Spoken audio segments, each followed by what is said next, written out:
Welcome to Dog's Red Wine. We're in Perrysburg, Ohio, and it's really cold outside. We just got a new president again. His name is Donald Trump. You might have heard of him. And tonight we're going to taste some good wine. We're going to talk about cancer and maybe dogs. And why don't you chime in here, my co-host? I'm Jason Keaton, co-host of Dog's Red Wine. And I'm here with John's little Westie here. Franklin. He enjoys it. Oh, is he going to go down? Well, you know Franklin, he's up and down. Right. So Making Bart jealous. Yeah, but welcome to episode 3. Yeah, man, is it?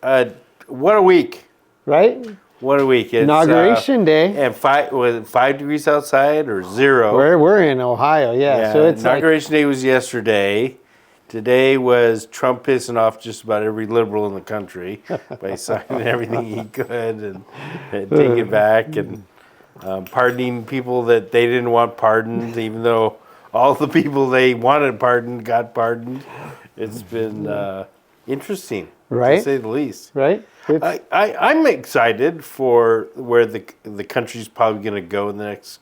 I was hesitant. Yeah, I was a little apprehensive. By the way, I'm going to pour this wine. Okay, this is the best part. So let's set this off before anything else that we talk about. The most important thing is the wine. Now, usually, this is a blind taste test. I did tell him I was going to do a French wine. It's French and it's red. Yeah. And you probably aren't familiar with this wine, but it's in France or in a lot of European countries, they have a appellation de contrôle. So it's like a government body that says, okay, if you're going to put this on the name of your wine, it has to have this amount of grapes. Okay. It has to be this kind of grapes. It has to be from that region. So it's really controlled there. I mean, right. You can't lie about this. So exactly. You'll go to wine jail, which they don't give you any wine in wine jail. So life would not be fun. So I like this wine. I like this variety. All right. And it's not necessarily the actual vineyard that it came from, but the variety. Cheers. Okay. Cheers. Take a sip of that. Tell me what you think.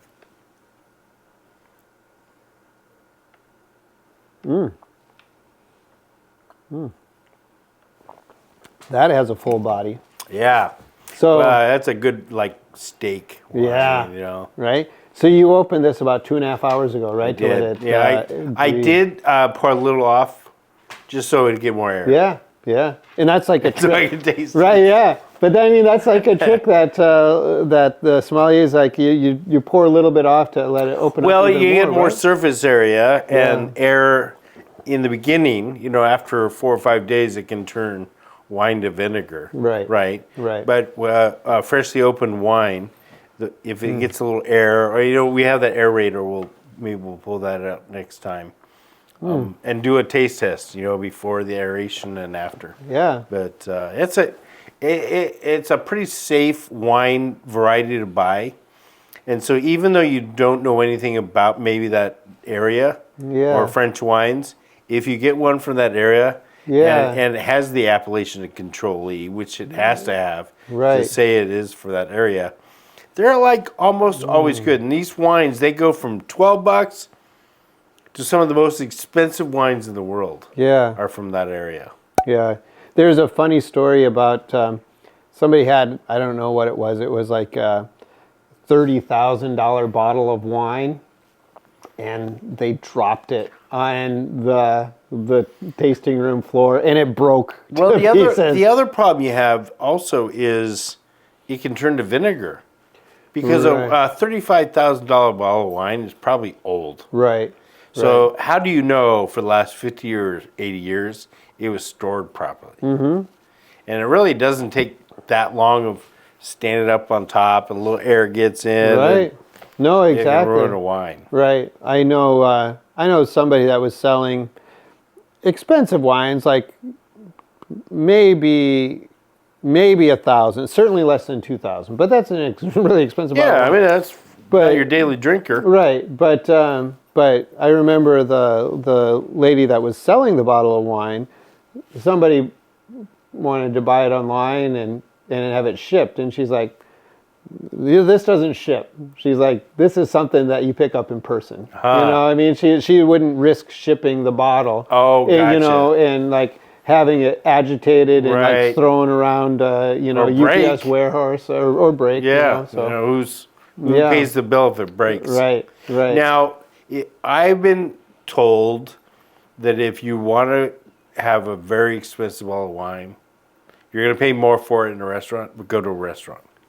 Makes and sense. the reason is, if you buy a $30,000 bottle of wine and they serve it to you and it's vinegar, you don't have to pay for it, right? If you pay $30,000 for the bottle of wine and take it home and it's vinegar, there ain't no refund on that wine. Right. Oh, this is nice. It's so flavorful. Yeah. So, I could say, like, when you talk about a good steak wine, let's talk about steak for a second. So, my grandparents were cattle farmers in South Dakota and the Cattlemen's Association and everything. So you grew up on steak. I grew up on steak, and I grew up on good black Angus steak, sometimes right from the farm, right? Yeah. So they aged it as well?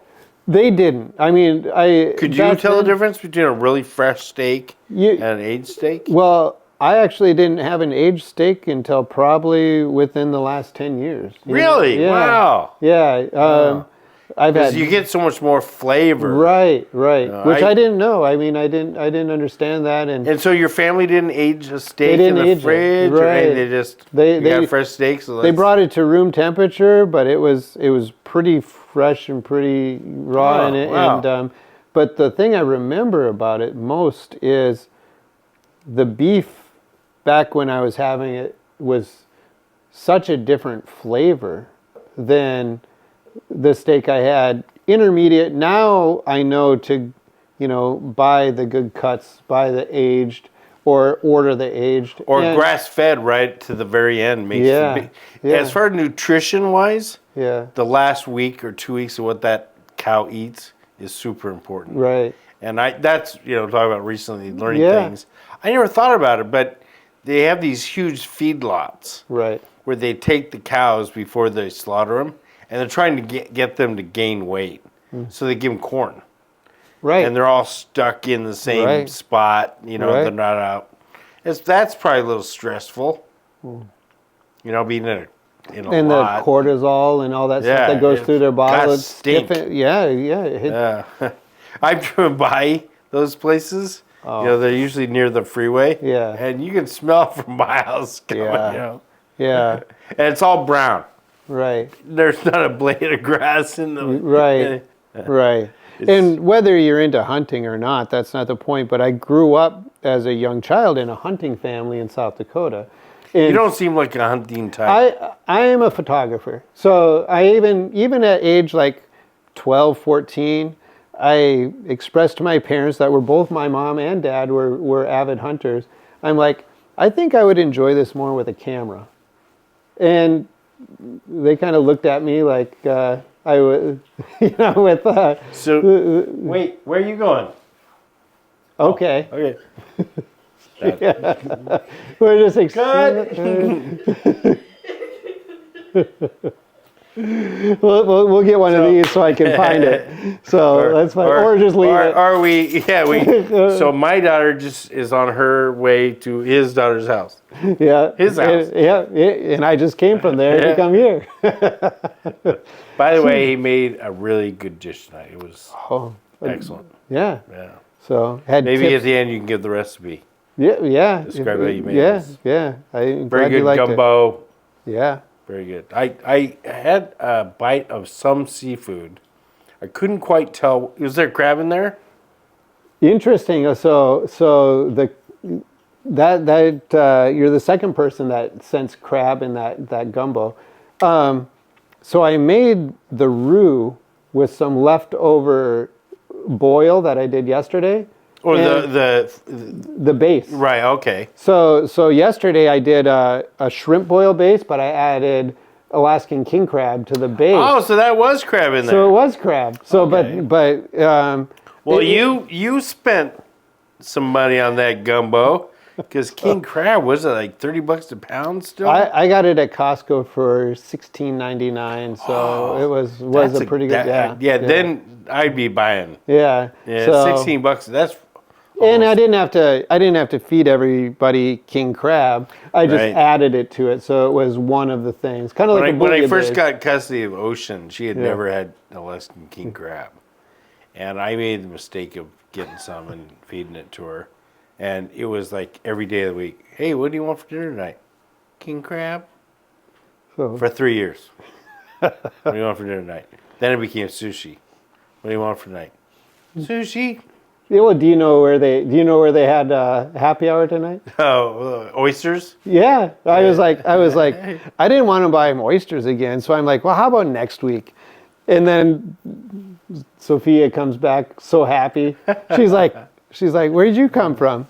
Oh, we went and had oysters with Ocean. So. I used to go to the flea market in Vegas on the weekends. It's called Broadacres, and a lot of people may not know this, but Las Vegas is like 40% Mexican. Oh, I didn't know that. It's huge Mexican population. So there's a lot of great Mexican restaurants. So after we'd go to the flea market, that area, it was like North Las Vegas, a lot of Mexican restaurants there. And one place, all they do is seafood. Oh, wow. And it was just funny to see like probably a landscaper. Yeah. Sitting down to a huge platter of fresh oysters on the half shell. And in my world, that would be a rich guy sitting down. But here's a guy who worked his butt off, and he's like, I'm going to have my oysters. Yeah. So Ireland, too. I mean, Ireland isn't an abundant country, but Guinness and oysters is a big thing. Guinness and raw oysters. Oh, yeah? Yeah. And I lived in the 70s in Australia. My mom is from Ohio. Was from Ohio. And down in Australia, especially in the 70s, it's probably not the case anymore. But the oysters were just cover the rocks. Oh, wow. So my mom would go out there with a shucker knife and some cocktail sauce and sit on a rock, and you can't get any fresher than off the rock and into your mouth. And she'd just sit there and... That was her happiest time, I think. Yeah. I recently bought Martha Stewart's 100th cookbook. And it's got like little stories before each recipe. And one of them was about her scallops experience, and it's very similar to what your mom had. She went out on the boat with some scallop fishermen, divers and stuff. And she actually went down and dove with them and came up and, opened them up and just like popped them in raw. And so I think it was Thanksgiving. I got the cookbook right before Thanksgiving. So I did a raw scallop recipe, and there's hard to get fresh, so I got frozen, and thawed them out. But I did. When you do ceviche, what's that? You kind of brine it almost, right? It's like you're curing it with mostly acid, lemon juice or lime juice, or so that's what it was. Some recipes are both. Right. So I didn't cook it. It was cured it. Yeah. So that I think was probably important since it wasn't fresh. It was came from a bag. So, but that was. I love scallops. I love them. I one time went to Safeway in Las Vegas, which is like Albertsons or whatever, and I'm like looking at stuff, and they had all these packages of fresh scallops. There was like 6 in each one, but someone had punched in the wrong number. So they were all like $1.65, $1.25. And so I grabbed every one of them. There was like 18 of these foam containers with a bunch of scallops in it. Each one should have been like $20, right? So I'm buying them all. And I met the lady at the cash register has no idea that they're mismarked. She goes, "You must really like scallops." And I'm like, "Yeah, when they're like free, I do." And I came home and I called a bunch of friends. I said, "Come on over. We're having a scallop party. That's fun. That's fun. So my best free great find was I used to fly, right?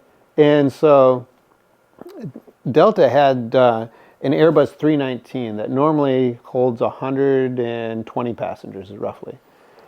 And so the NBA... They often say souls when they crash, don't they? Hopefully they don't crash. But Right, right. How many souls on board? Yeah, that includes the crew. Yeah, crew, yeah. It's a way of saying, isn't that a way of saying? Because now everybody's the same. Right. If we go down, we're all the same. Yeah. Everybody wants to be, immortal. Right. But the best story I have about a great food is, so I used to do these NBA charters.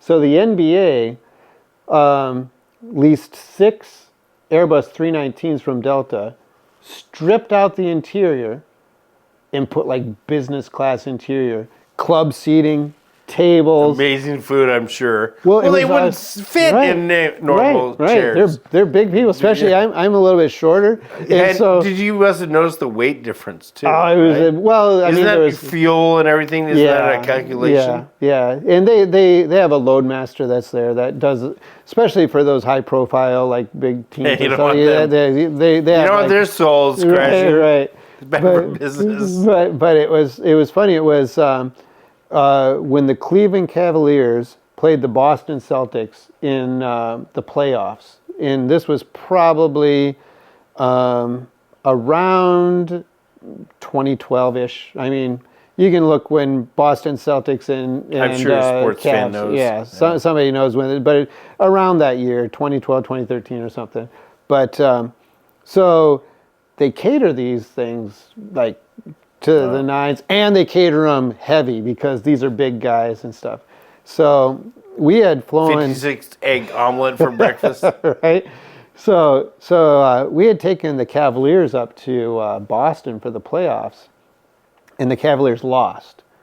And they catered this plane with Ruth's Chris, steak, barbecue shrimp, salads, chickens, and it was like catered and hot and fresh for when they got on.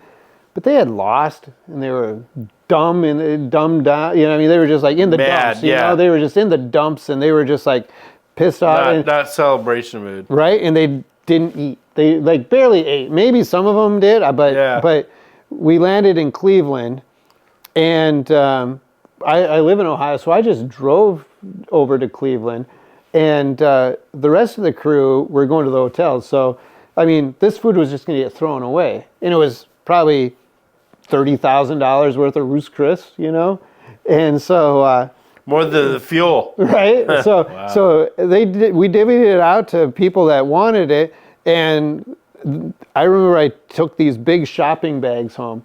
I had an entire big shopping bag of Ruth's Chris fillets, an entire shopping bag full of barbecue shrimp. You were popular that night, were you? Right? So I packed it in the trunk of my car, drove home 2 hours, and now it's like probably like 4 in the morning or 2:30 in the morning when I'm home.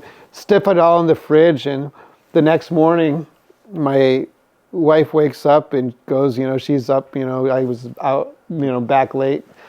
She's like, what the heck is all this? We had a big neighborhood steak feast, You want leftover Ruth's Chris? When I did catering in Las Vegas, I did it out of my house. Because I only had like 2 or 3 parties a month. So there really wasn't a reason. I tried commercial, but it just wasn't worth it, Mm-hmm. And I generally just rent a decent sized house, and I had a couple fridges in the garage. Yeah. And so that my neighbors wouldn't narc on me, after I catered, I knocked on all the doors and gave them leftovers. Yeah. And they love me. Right. You give people free food, that's tasty. Yeah. They love you. Right. We would sometimes cater and order a pizza, which I know sounds ridiculous, but you don't really feel like eating. Right. When you've been cooking for 8 hours, Right. And the guy would show up at the door and, God, it sure smells good in here. Like, give me my pizza, get out of here, Take your tip and leave. Right. This is none of your business. Right. No, we are not catering. That's funny. So back to my original question. So I love medium rare steak. At what point do you overcook a steak and it becomes a beef steak, that it becomes not the same flavor profile? Well, it definitely is this cut. Okay.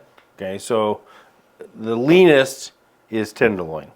Okay. And I've heard around 7% fat, which is 2% less than the chicken breast, skinless chicken breast. Okay. Because there's almost no fat in tenderloin. Sure. Where ribeye is lots of fat. Ribeye is my favorite. And the most expensive ribeye, or Wagyu, is probably the most marbleized meat. But let's go with ribeye because that's what most normal people have access to. Yeah. Including myself. Yeah. It's. I mean, I can find Wagyu, but it's not easy. Right. And it's insanely expensive. So you can cook the ribeye more done, and it still be a nice piece of meat to eat, because when it's all protein and no grease or oil or fat, it's hard to swallow, hard to chew. It doesn't slide down your throat. Where a ribeye, so a medium ribeye, which to me is a little bit overcooked. Right. Right. I like it rare. Yeah. It's definitely tenderloin. If it's not rare, to me, I think you've destroyed the meat. Nice. Yeah. I don't think it's just, why would you, why, I'd rather have ribeye. Yeah. If I'm going to overcook it, I'll order the ribeye. Yeah. Interesting thing, my grandmother that was in the Cattlemen's Association always said that it was important also to cut against the grain. Well, if you're slicing it, especially, like, there are some cuts of meat, like London broil. Okay. Which, if you just threw a London broil on the grill and threw the whole thing on you're like, but if you slice it in nice thin slices, then it's quite edible, right? You can put a steak sandwich or on your plate. So sometimes it's crappy meat, meaning it's too muscly. Okay. The cow uses it too much. Right. Tenderloin goes right down the spine. The cow barely uses it. It's just hanging out there, where the chuck is like the thing that moves it around. Right, right. So that's why we take it and grind it. Yeah, yeah. And make it into hamburger meat, because it's hard to chew. And you brought up or a stew. Right? Yeah, a stew, you cook it for 4 or 5 hours, and all the muscle tissue breaks down. Yeah, and then it's delicious, right? So some cuts of meat, no fat, that's not a problem. You just gotta cook the hell out of it. Yeah. So guess on the price of this wine. Can I ask a year or let me guess a year. No, I'm not sure. We're gonna have to. I don't remember. Okay. So I'll guess, because these wines tend to be in the store around 5 or 6 years old. Okay. So we'll say 2019. I mean, it has. But these wines also can be 100 years old, and then I've heard they're like I've never had one, but I've heard they're like insane. This wine can age that long if put in the right. So, and it ages in the bottle or in the cask? In the bottle. Okay. Yeah, aging in the cask is usually like short to maybe a year. Okay. And that, especially like white wines, Chardonnays, you want the flavor of the oak, which comes from the cask, the wine barrel. And you do get flavors from the barrel, But most of Especially if the it's oak, right? Yeah, but most of the aging and the cooling out of the tannins and stuff like that happens in a bottle. Yeah. Because there's only so much room. Yeah. And that's different than bourbon because most of the bourbon ages in the barrel. Yeah. And in fact, all of it ages in the barrel. And once they pour it out, then it stops. Yeah. Yeah. When they pour it out into the bottle, it's done. That's what the flavor But that's is. a flavor thing, not... Right. It is a flavor thing. And it's pulling, I'm guessing, from the barrel. Right. And the different, Not that the wine different isn't, temperatures. Right. but it's... And also the alcohol and the sugar level is probably very low. I'm guessing on a hard alcohol. And high on alcohol, so it's probably not going to change much. Right. So...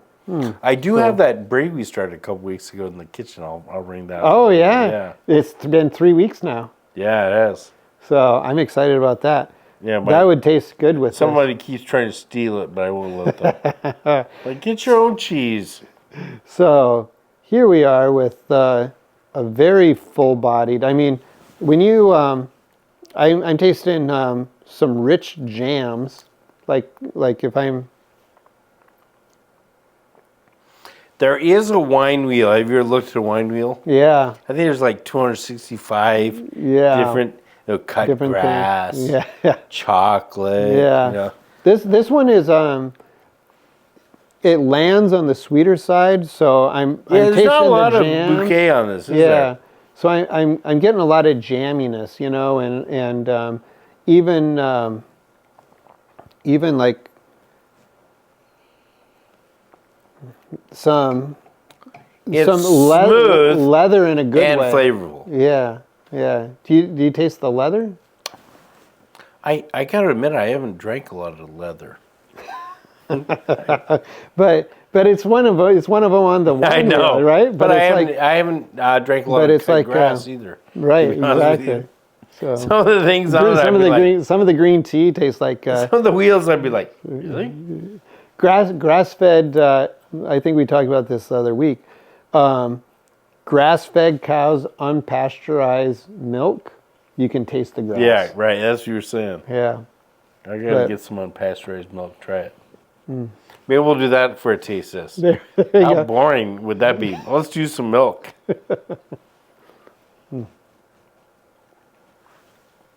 Okay, I'm gonna tell you what this wine is. All right, let's see. So, let me see if I can guess the region. Bordeaux. No. Okay. I was going with Bordeaux. As good as a Bordeaux. I mean, Bordeaux is probably the most well-known name. Yeah. Next to these. Okay. So if I named one of the famous wines from the area, you probably heard of it. So a Chateauneuf du Pape. Okay. Is from Rhone Valley. Oh yeah. And so is this the same that Côtes de Rhône? This is a Côte de Rhône. Oh, okay. So Côte de Rhône is a region, an appellation. Yeah. And generally speaking, Beaujolais? Beaujolais is a new wine. Okay. So what there could be a Beaujolais from Côte de Rhône. Right. So what they do is they have harvest. They have harvest, in the summertime, and then they put the fresh wine into the barrels. Yeah. And then November, they bottle some of it, and those are Beaujolais Nouveau. Yeah. And it's a very young, sort of fruity wine. Right. And they have celebrations in a lot of places around the world, the Beaujolais Nouveau, but they taste the Beaujolais. And if it's exceptional, that's a vintage year. This is going to be funny to you. Why? Ready? A gorgeous red wine with palate-filling black cherries, red licorice, and plum, layered with accents of leather, peppercorn, and tobacco. You can be a sommelier. Right? I didn't pick up on that stuff. I knew there was leather. I knew there was leather in this wine. You did really well in your wine class. And all those other flavors could have been at the jam. I think we should get you a scholarship to wine school. There we go. That sounds like a fun Yeah. career. The first wine class I had, I think started at 11 o'clock in the morning, and I was 19. Perfect. It's delicious. Thank you. It is. It's so Côte de Roses, like I said, they'll range from 12 to insane. Mm-hmm. I bet you if we typed in what is the most expensive Côte de Rose, we'd be at over 100,000. Oh, really? I'll bet you if someone out there, we will do it later, but and we will do a pop. Yes, one sold in 19, whatever. But even the $12 one is a pretty good pick. Yeah. And how much is this one? What's the price It was point? $19.98. That's perfect. That's perfect. I mean, that's something that it's so full of flavor. Well, it's French, so everybody's going to be impressed that you bought a French wine. Yeah. Like, how does he know which one to buy? But that region, that area, I'll be honest, I have never had a Côte de Rose and I went, Yeah.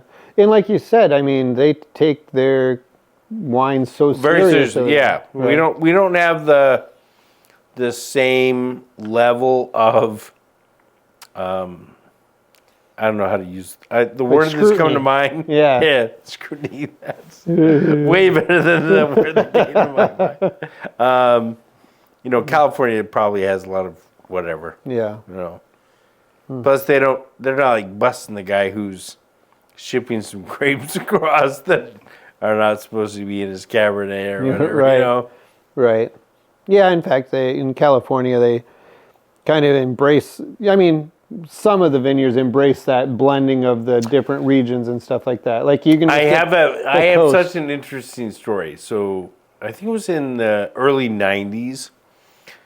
A lot of the big vineyards were trying to come up with a word to describe blended wines. So they had a contest. There was like 30 vineyards that were behind this contest. So if you came up with the name that they used for a variety wine, you'd get a case of wine from all the vineyards. Oh, wow. My friend's brother submitted Meritage. And they took it. And he got a case. He probably saw some wine. Right. This was 30 years ago, 40 years ago. And Meritage was what they came up with when they wanted to do a blended wine in California. They call it Meritage. I like that. And it's smart because you could have a not so great year. Mm-hmm. And so your sugar level is too low or too high or not enough this. Let's assume that the winemaker knows what he's tasting. Right. I mean, you picked up leather. I picked up no leather. Yeah. I like leather.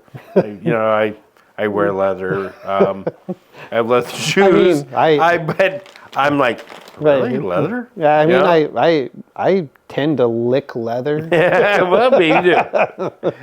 Raw leather, tanned leather. We'll talk about fetishes on another show. But for now, the winemakers, those guys are like insane flavor-wise. Right. Or they make lousy wine. Yeah. And there's probably some really lousy winemakers out there who can't. And they're worth their weight in gold, I assume. But being able to add, you're not pouring sugar in, but you can add a certain grape, or I need a little more. So they're sort of like chefs. Right. Because, I want to make sure that there's, like when I tasted your gumbo. Yeah. Salty enough, spicy enough, thickness, texture, all those things go through my mind as a chef. Right. I'm sure a winemaker goes through the same thing in his head. Is it salty enough or whatever? Right. Or too much salt, I guess.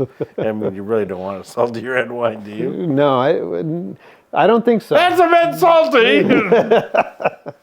And that's not on the wheel either. Salty. No, I don't think it's on the wheel at all.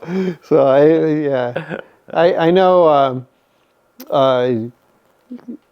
somebody picked up I was watching like YouTube, and they picked up a glass of wine, and they're like, smells and tastes like an old baseball glove. And I'm like, that doesn't sound I don't think I want that one. You can just keep that one. Yeah, but there are a lot of things that our nose doesn't like, but our tongue does. Yeah. Which is funny because if you can't smell, you can't taste. Big thing during COVID, right? I mean, they just like, people lost their sense of smell, and like they had to really go strong or find unique foods that would even satisfy their... It's funny you said my grandmother who lived in this house, she lost her ability to smell, I think when she was in her 40s. Oh, wow. And she couldn't taste anything. So she really concentrated on crunch in food and spicy. She wanted hot because those two sensations she could experience. And we still have it. It's 1975 hot water heater in my laundry room. Little short thing. Yeah. No one believes it's a hot water heater. Maybe we can throw a photo in. And it's electric. And the heater for the house was electric. And the stoves were electric because if there was a gas leak, she couldn't smell it. Oh, okay.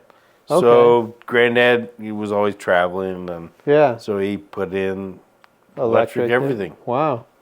And it's still working from 1975. Yeah, isn't that amazing? Right? It's like almost 50 years old. Or it is 50 years old now. Wow. Yeah.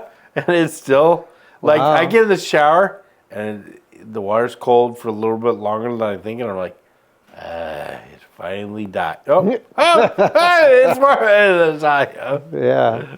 Or if my daughter takes a shower, because she seems to take a shower until the hot water runs out. Now, I may not know she took a shower, and I'm like, oh no. And I'll like get out and I'll like, did you just take a shower? Yeah? Good. Because that means the hot water heater's still kicking. Oh. Nice. I love this wine. This is this is a full-bodied. I'd buy that for sure next time I nab a steak. Well, Kazmar's doesn't have a huge French wine section, but that's where I got it. Yeah, I like it. I like it a lot. I didn't come up on price check. I was only off by 4 cents. Oh, nice. In my favor. But they price checked me anyway. So it was 1998, and I said it was 1995. So, nice. What's your favorite wine story? Favorite wine story? That's a darn good question. When I was taking wine class at culinary school, and the guy who was teaching it was a guy named Norm Roby, who also wrote for the Wine Spectator. And he and I was young. I was like 19. He was probably in his 40s or 50s then. And even at 19, I'd had a fair background in wine because of my parents. Yeah. So my dad was a Kiwi and New Zealander, and Europeans tend to be I think I had my first glass of wine at 9. Yeah. And so I grew up in wine, and I was in wine class, and I was talking to Norm about snobbery, how wine drinkers sometimes are snobs. Right. Or, people who are. Right. So as a test, I took 2 bottles of wine, a bottle of Cuvée Sang, which is a very nice wine out of Napa, and a bottle of René Genot, which at the time was a couple bucks out of France, so table wine. René Genot white table wine, and a Cuvée Sang Chardonnay. And I cut the lead off. Yep. And I uncorked them, and I switched the wines. And I put the corks back in, and I glued the top on. And I didn't know it, but Norm told me afterwards, he goes, I had the hardest time getting the damn lid off because you glued them on. But he was able to get, and there was 20 people, I think, in the class, and everybody had, their notes, and everybody take a little bit of sip of the two wines, and Norm was like, I want you to compare these two wines. 3 people out of the 20 went, I gotta tell you, that Rene Genot is awesome! For a French cheap table wine, the Rene Genot is just wonderful. Yeah. And everybody else is like, Rene Genot is terrible, right?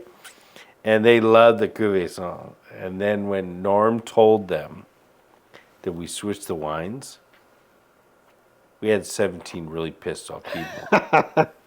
They did not like having their snobbery questioned. Right. And I really don't care how much a glass of wine costs. I care if I like it or not. Mm-hmm. And really, that's the important thing. And price, especially with a lot of wines that people drink in the United States, most of the cost of the wine is marketing. Yeah. No, my friend that's a sommelier, he said, if you buy a $9 bottle of wine, now it's different so I'm talking about like under $10. But he's like, the bottle, the label, that's probably $3 right there. Yeah. You know what I mean? So if you're buying a $7 bottle of wine, what quality of wine you're really getting? Well, that's what you're thinking, right? That's what you're thinking, and that is what we play into, I think. Yeah. And I really do like finding inexpensive wines. $20 for me, and it's not what I can afford, it's what I'll pay. Right. This $20 bottle of wine would sort of be special. Yeah, absolutely. I'd be more likely to pick up the $10 bottle of wine if it's just for me. Yeah. This would be, I got a hot date come over, and I got that ribeye to make, and this would be. That's a great pairing wine for either you want to make that ribeye that much better, or you want to impress somebody. But it's funny you're talking about wine. I just saw something, I think it was on YouTube a couple days ago. The consumption of wine worldwide since COVID has crashed. Oh, really? 15%. Ain't like 15%. No, that's a big number. Hundreds of millions of bottles, because the world drinks a lot of wine. Yeah. And 15%. The guy described it as a crash. Huh. What was the reasoning for it? Did they say? Just analytics of. I'm guessing. No, he didn't say, and he didn't, because he didn't know. I don't think. Okay. I don't know if they know. My guess would be during COVID, drinking went up. Mm-hmm. Because no one had anything to do, right?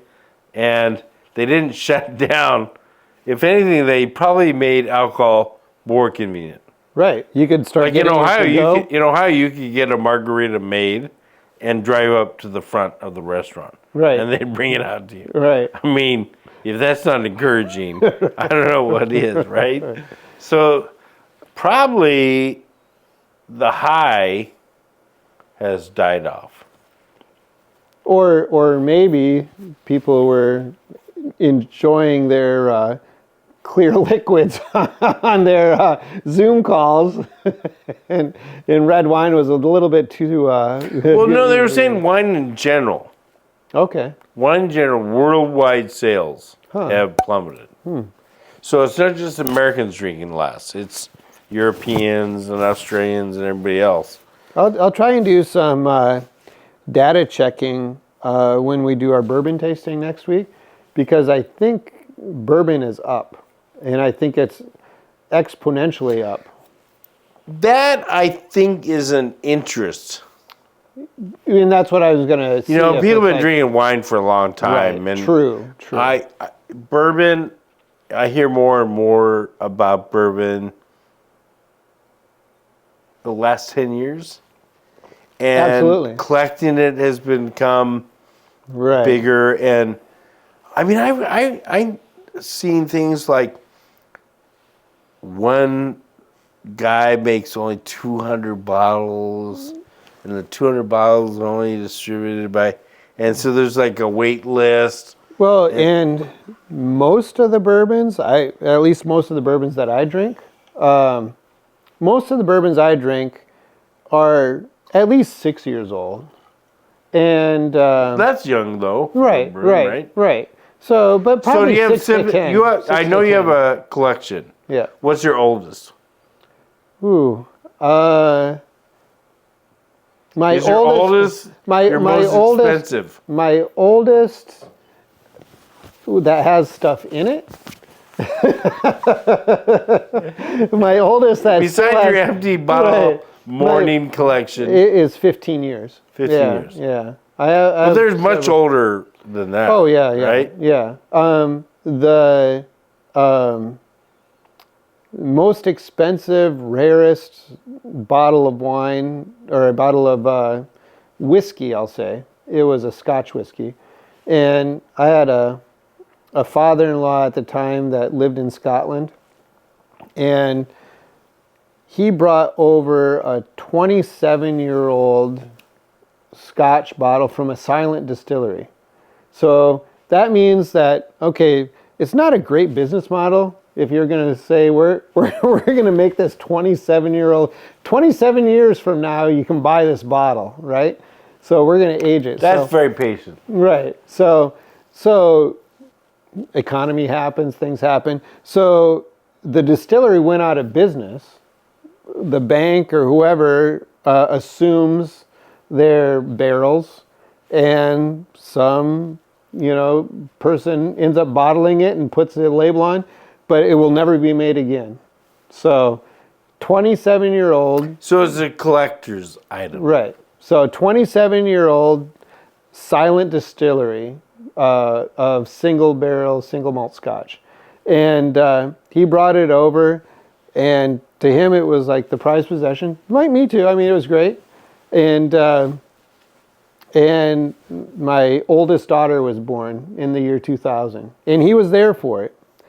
And I reached in, I grabbed the bottle of wine, and he goes, "You're going to open that?" I'm like, "Can you think of a better reason?" He said wine. No, the bottle of Scotch. Oh, okay. The bottle of Scotch. Gotcha. 27-year-old bottle of and he was like, "Is this your first kid?" Right. Yeah. My first child. Shouldn't you celebrate something important? So I just said, "Can you think of a better reason to open this?" And he thought about it for about a second, and he's like, "Sounds like a really good idea." Well, the other thing about bourbon or Scotch or whiskey, you can open it and not take another drink for 10 years. It's not going to change it, is it? A wine has got a timeline, right? Or a port, or right.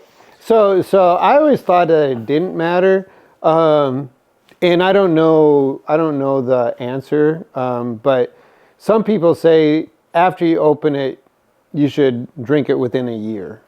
I don't know that to be true, but that's what some people that enjoy bourbon have said, that you should enjoy it within the year you open it. So. Well, you're not a very good drinker if you don't. Right. If you can't finish a bottle off in a year. Yeah. You're pathetic. Right. But some of those bottles are like a Pappy Van Winkle. Okay, what's the most you've ever spent on a bottle? The most I've ever spent personally has been around $280 for a bottle of bourbon. So that doesn't sound insane. I'm sure there are prices that are way higher than that. Oh yeah. I mean, you can get a Pappy Van Winkle, 23 or 25. That's in the $5,000 range. It's just not in my budget. Okay, so if I had 3 glasses here, and there was a $50 bottle, and a $500 bottle, and a $10,000 bottle, Do you think you could tell the difference? So, Mr. Leather Liquor. Yeah, right? Yeah, so, you probably can. I have a Weller one. Maybe we should do this next week because I have a Weller 107 antique. You'd be wasting it on me. Right, but I want mean, to put someone in this chair. So it's very similar. It's very similar to the Pappy Van Winkle 15-year. The mash bill is the same, the year is the same, the proof is the same. It has the same notes. I've never had a Pappy Van Winkle 15, but the Weller 107, everything they were saying was tasting it, and I ran it through AI, ran it through ChatGPT, and it said that it was an excellent choice. It's the poor man's Pappy Van Winkle. My problem is I can't discern a good or a bad. And also, I'm very new in tasting it. So, well, this will be next week's, but I bet you're incorrect in that statement. Did I tell you my story? I went to a fundraiser about 6 months ago in Toledo. Yeah, I didn't know. So, it was a bourbon tasting, and it was to raise money for something, right? And the tickets weren't cheap. Yeah. It was a couple $100, you know. So I was like, maybe I'll meet a woman, you know. So I think I must have been the last guy to buy a ticket because I ended up at the bar with a gay guy on each side of me. So I didn't meet any women. And I was so drunk and they served food. It was at a restaurant. And it was just too much. They were going to smoke cigars. I just got in the Uber and went home. I was like schwacked, right? But they start off with the cheap stuff.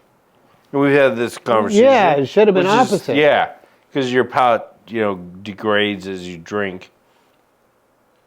And they start off with the cheap stuff, and they were like, "Well, this one," and they, that's for my private collection, and that. And you probably, I'm sure, would be like music to your ears. I get to taste this. I'm telling you, I don't know any difference between the first one and the last one. In fact, I might have liked the first one better because I was sober. Yeah. Well, next week we'll keep it simple, and I'll give you. Well, maybe we'll do 3, and I'll do 3 distinct. You know what would be interesting is me do the taste test.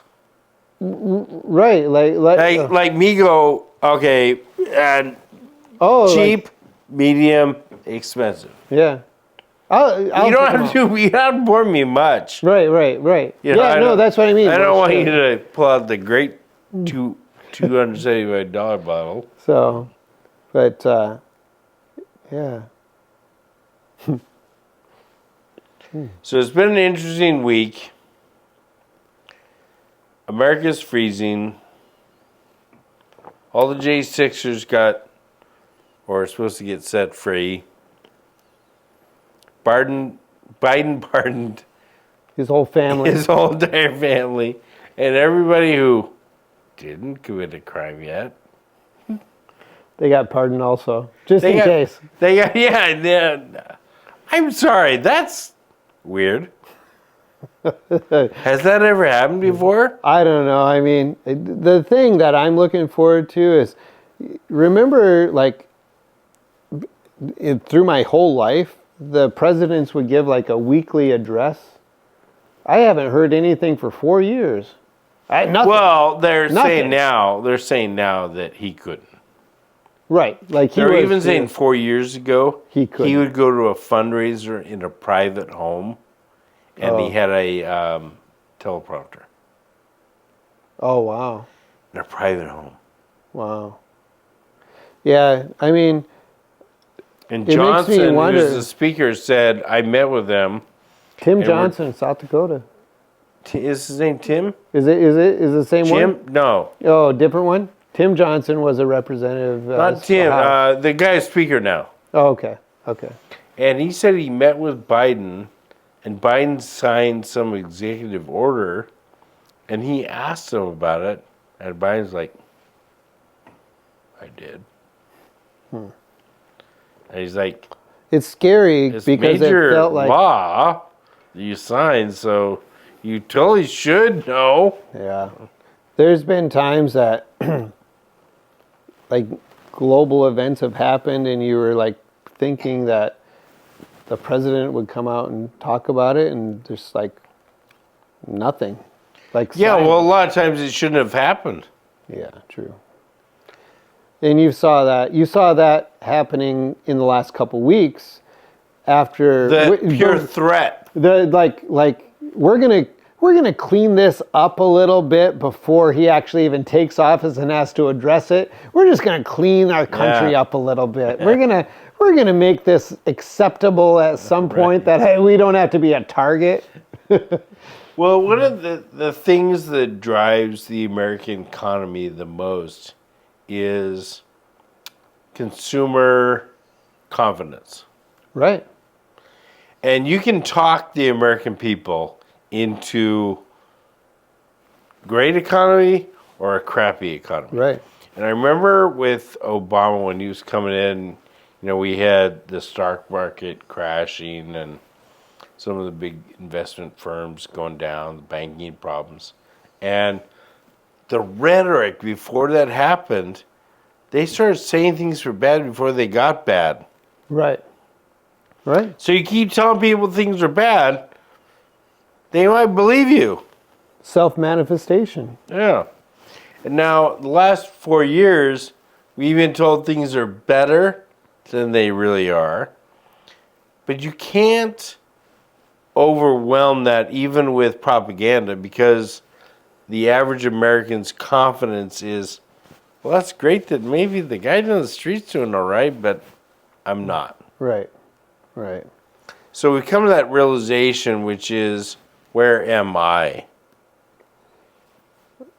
I think it's tighter. I mean, It is. I mean, Yeah. I mean, it's just not just me that feels that it's a little tighter.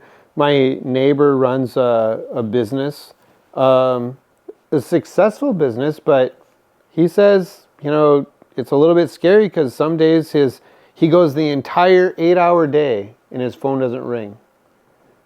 And he's like, I don't care what the stock market's doing. He's like, that's not what we're seeing here on the grassroots level. And he's not fully invested in the stock market. Right. He's working his butt off, Right. trying to make things happen. Right. And the stock market sometimes is a predictor, sometimes it's not. Right.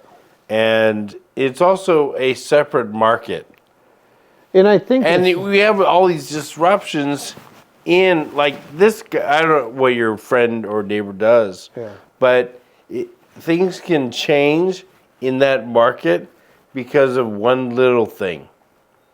Change of a law, I import a lot of jewelry from China. Yeah. And they're looking at changing the laws, the tariffs, because the way the law is now in the United States, everything $800 and below comes in tariff-free. That's pretty big. We're the only countries even close to that. Right. Some countries are like $1. Yeah. We're 20%. Right. We're at nothing to $800. Yeah. So the law is changing. If it changes enough, it'll change how I do business. I may go, well, it's not worth it. Right. I'm going to do something else. Right. And we should have that in business, which is being able to know what the market is going to be like. And the problem we've had with the last 4 years is you can wake up and they just change the rules. Yeah. Yeah. Imagine if you made all your money on TikTok right now. They closed it down. No, I mean, because there's... Even for 4 hours they closed it down. Yeah. You'd still be crapping in your jeans. Right. But If that's all your income came. If you're an influencer on TikTok right. and you're making 20 grand a year, or 20 grand a month, sorry, Yeah. and they shut you down. Right. It happens, right? I mean, it did happen. There were videos all over the place. So you need consistency from your government so you can plan. And the last 4 years, I've been like, I don't know what I'm going to do. Do I want to put up with this? But, there's no stability. It just gets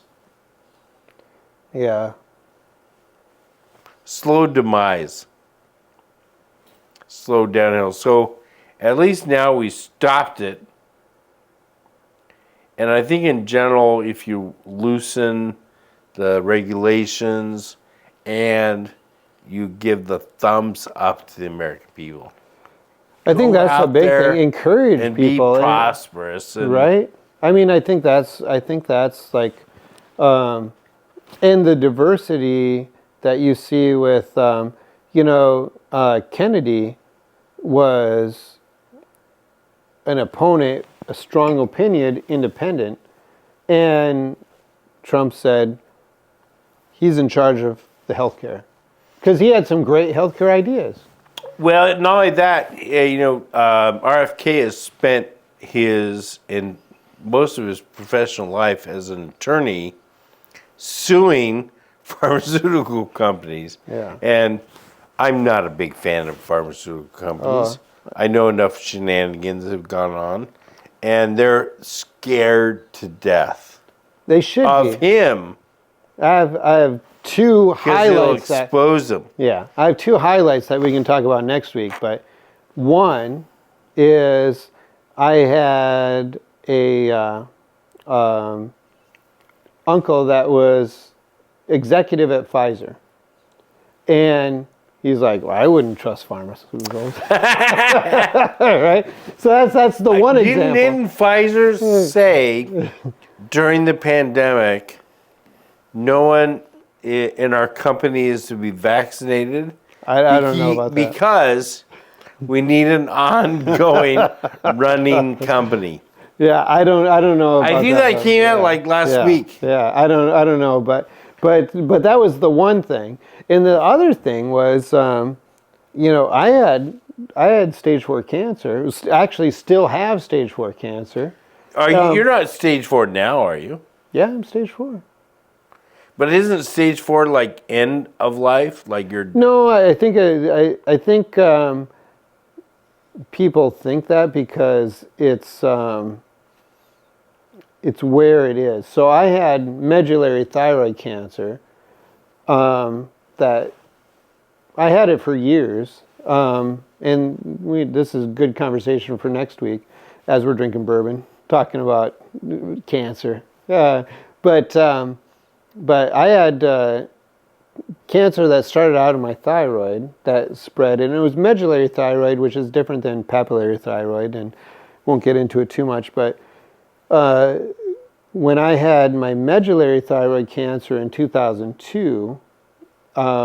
My second daughter was just born.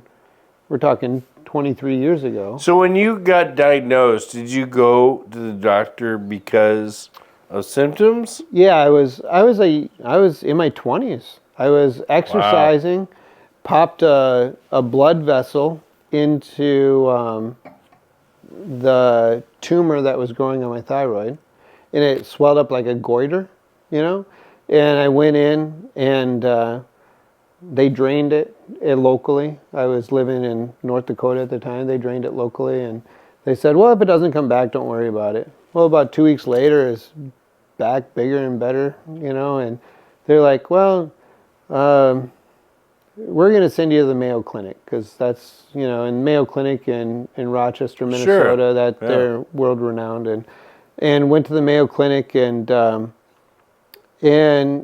it was supposed to be benign. Nobody even thought it was cancer at the time, because all their lab tests came back.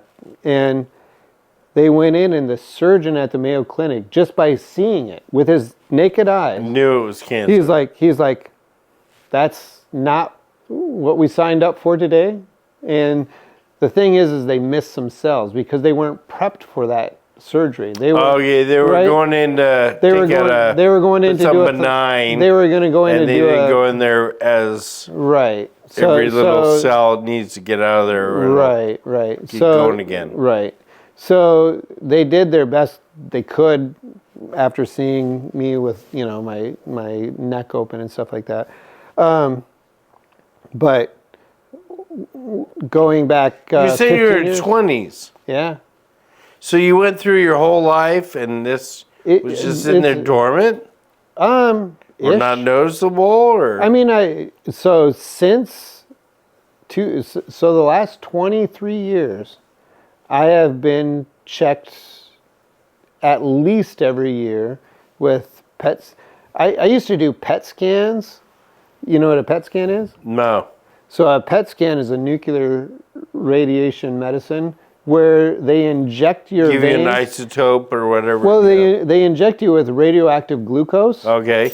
And then see where it goes. They see where it goes, and then they scan you with a gamma ray, radiation camera. And I've been doing this since 2002. So back in the... That could have caused it. Well, I already had it apparently, but... But really, I mean... Right, but that was... maybe you didn't have it. But that was a concern. But I mean, it was interesting because back then, they would come in those yellow, like hazmat suits, and they would have these nitrogen... And you're fine, and they're not. No, I'm sorry. They had these liquid nitrogen-cooled containers that literally had, like, glowing liquid coming out, going into my vein, and they're like, we're gonna just put this in here and leave you here for 45 minutes. We'll come back, and then we'll take you into the gamma ray camera to scan you. And I'm like, this doesn't seem like a good outcome. So, is it possible that they made it worse? Because doesn't radiation cause cancer? Yeah. So. Isn't that the weird thing about cancer treatment? Well, so. Aren't we told that radiation causes cancer, but they also treat it with radiation? It's different types, but I mean, also I was an airline pilot exposed to cosmic radiation, EMF radiation from all the instruments and stuff. Okay. And then all those tests, but it was pretty. So I honestly, so here's the thing. So in 2002, I went in and they knew I had this cancer, right? From 2002 to 2016, they knew about it, they scanned for it every year, and they just watched it. That entire time, those 13 years, I felt amazing. Like, if I wouldn't have got scanned the first time, there's no way. I mean, I was, active, working out, health. I mean. So at any point were you sick? Never. Until.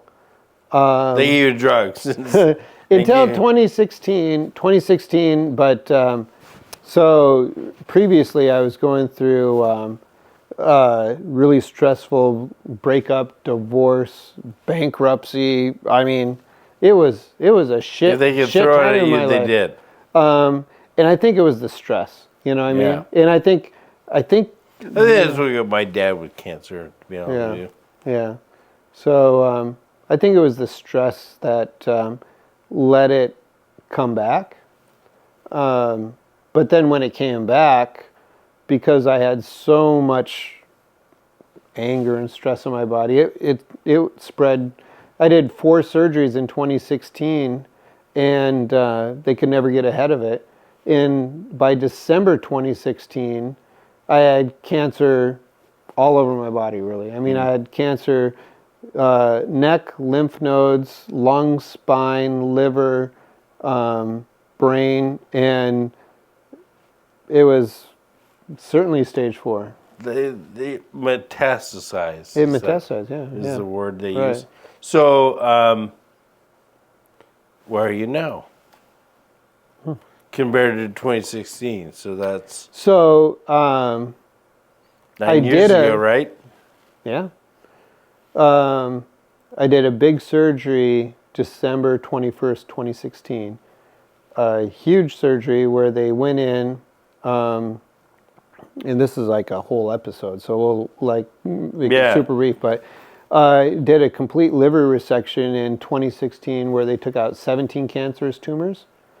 That must have been it was like a 12 lots of fun. Yeah. It was like a 12-hour surgery with a scar from here to here. Wow.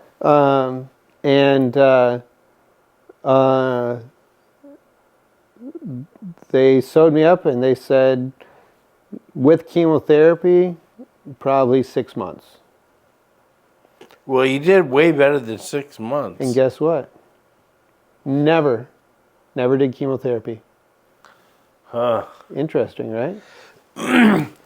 I have heard that in the future, they will look back at chemotherapy as barbaric, like bloodletting or a lot of things. A lot of things that they tried, lobotomy. That. So I'm not. I always have to preface this that I'm not against chemotherapy as a broad blanket. I mean, especially. But I've also heard that like chemotherapy that they use now was invented in the 80s. They literally have nothing new. They have definitely new stuff. Yeah, good. And that's why I would never say don't do chemotherapy. I would always say get a second opinion if you don't feel like what you're hearing is the right thing. But my aunt had early stage breast cancer, and chemotherapy took care of it. Done, gone, completely gone. Goes back once a year to make sure it never came back. But for my cancer, medullary thyroid cancer, at that time in 2016, the cause of death was chemotherapy. Like when you looked at it, it wasn't cardiac arrest. It wasn't, anorexia. As my mom got older, I started going with her to all doctor appointments. I used to drop her off and pick her up, but as she got older, I got way more involved with her medical care. Right. And I met with her doctor, regular doctor, and I'm like, well, she's 84. Right. So she has cancer. What the heck are we going to do? Right. Well, just like you said. Whatever you're going to do will kill her. Right. Like if you're in your 80s and you have prostate cancer, I mean, it's like, what's gonna kill you first? Right. The prostate cancer, treatment, or it's probably gonna be something else other than. She had an aneurysm that they found after they fixed her leg in her head. I don't know what they were CAT scanning her brain for, but she went in, in the hospital locally, and the guy's like, "We got to operate on this right now." I'm like, she literally just came out of the operating room for her leg. We are not operating on her aneurysm. Right. Well, later on, we went back through her CAT scans. She had the exact aneurysm, exact same size 12 years ago. Yeah. Right. If I had said, "Oh yeah, you better get," Mom would have been dead that night. Yeah. Oh yeah. So I would be long dead if I would have done any of those chemotherapies. Yeah, I think you're probably right. Yeah, and I'm not, like I said, I'm not saying chemotherapy isn't right for some situations, but for my situation in particular, the doctor at the Mayo Clinic literally told me, go on vacation, have a really nice vacation, come back, we'll start this, and that'll be the end. And I said, nah, I think I'll just skip the whole thing. I He's like, well, no, you have to choose one of them. He gave me 3 different choices of chemotherapy. I'm like, no, I think, yeah. I choose 4th one. Right, Bye. Right. So, I've had enough of you. But yeah, that was a trip and a crazy story because how long do you usually, if you go to the doctor, how long do you usually get to spend with the doctor? I'm fairly lucky that I don't. And the doctors I've had have actually sort of been friends. So I probably get a little more bedside manner, as they say, than most people do. But I think the average out there is 3 or 4 minutes. Right. My friend's a doctor. He sees 42 plus patients a day. 42 in one day. Yeah. And he's forced to, because of the system, he'd prefer 10. Yeah, absolutely he would. And he'd feel better about what he went through with schooling, right, and the advice he's giving, and he could spend 4 times more amount of time to really dig into what your problem is. Because you're right. I know what you're getting at, is doctors don't spend enough time to figure out what's going on. Right.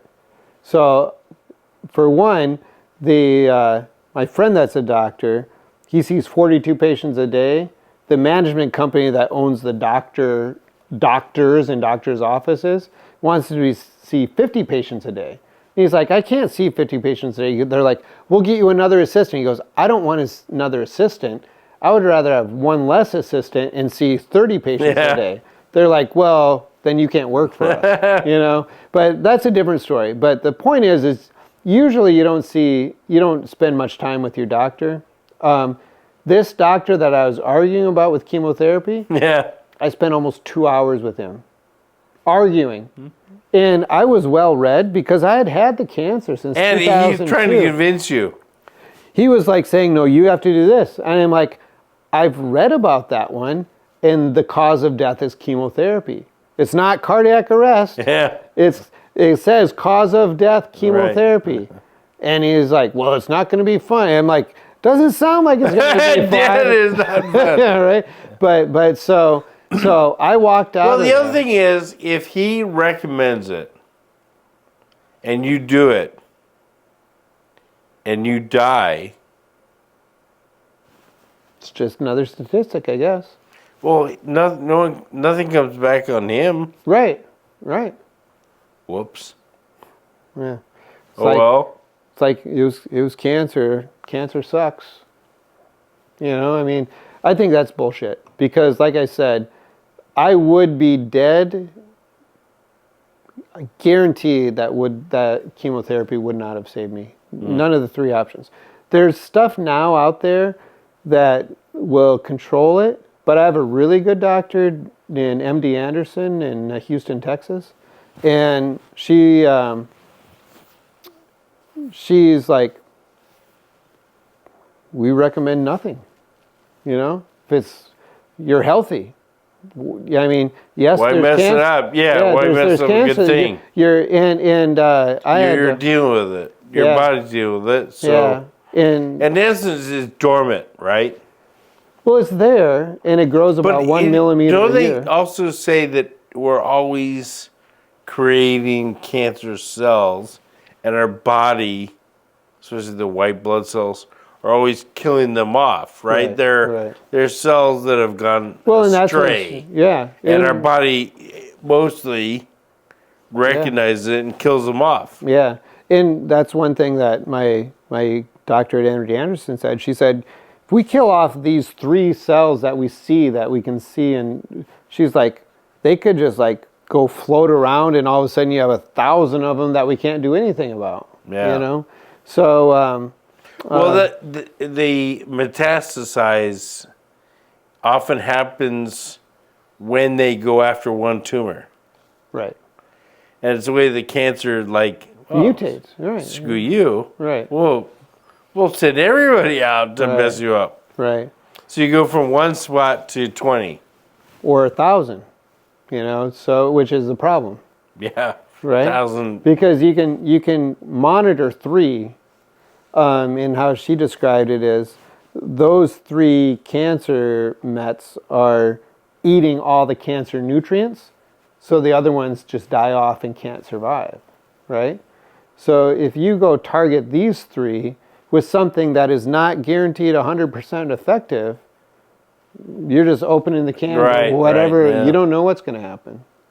So, well, not to end on a bad note. No, I think you know what? It's a good note. I think the conversation about cancer is great, and we often our society act as though it's something special or something different, or we can't talk about it. But it's so prolific. Yeah, and we can. Well, next week I'll see if we can bring my daughter Annika, who's a med school student here at the We'll University. put her in the of hot Toledo. seat. We'll put her in the hot seat. We'll put a seat here. Right. Put her in the hot seat. Have her wear a white coat, and she can correct her. Yeah. She can fact check us and correct us for our inaccuracies. But maybe next week we talk about. We dive deep into big pharma, the lies, the conspiracies, and talk about. I'll be honest with you. When I was a kid, and I had heard this that they have a cure for cancer, but the money that they make from cancer is so much that and I was like, so a guy's in a lab, and for 20 years he comes up with a cure for cancer, and then he goes to his boss, and the boss goes, no. Well, Can that be it? When I was a kid, my mind was humans could never be that cruel. Right. But I'm grown up now. Exactly. Humans can be that cruel. And humans definitely can be that cruel. And here's how I know is both you and I have been investing for years, and there's been biotech companies that have actually been punished by the investors in stock markets because the product was too good. It's like, oh, you actually cured them. What we don't want you to cure them. We want you to commit them to a lifelong. It's funny you say that because one of the guys with one of the big investment firms, it might have been Goldman Sachs, but don't quote me on this. But that size, right? Huge. And he was saying to investors, the worst thing is a cure. Right. They don't want a cure. The investors don't want a cure. And when you say that this drug took $3 billion of research, you know what? They don't want that drug to cure you. They want that drug to cost your insurance company $3,000 a month for the rest of your life. Right. Well, that's sort of what they're talking about with Ozempic, right? So Ozempic was a diabetes drug. Right. But it also is a weight loss drug. There's probably more people today taking it for weight loss than they... Yeah. Weight loss is good. I'm not saying that people shouldn't be thin, they're not healthier if they're thin. But we now, switched over, and there's so much profit because if you're on Ozempic and you want to stay thin, you're going to have to be on Ozempic till you die. Right. And that's the way the Wall Street looks at it, which is thin, Ozempic, lifetime. Yep. So what's the average that we're going to make off every single person? Right. Exactly. And you can probably say that about a diabetes drug or a cancer drug or a heart drug, which is, it doesn't cure it. Right. It maintains it. Right. So. Well, I had a nice conversation with you tonight. We got started a little late. We had a That's all great right. I bottle love of the bottle of wine, wine. Yeah. Definitely get a Côte du Rhône if you want to impress somebody. This is a beautiful one. Côte du Rhône Village. Villages, right? Village. Village. I have to put my glasses on to tell you for sure. I don't even know where they are. So, I think they fell right underneath your feet. Okay.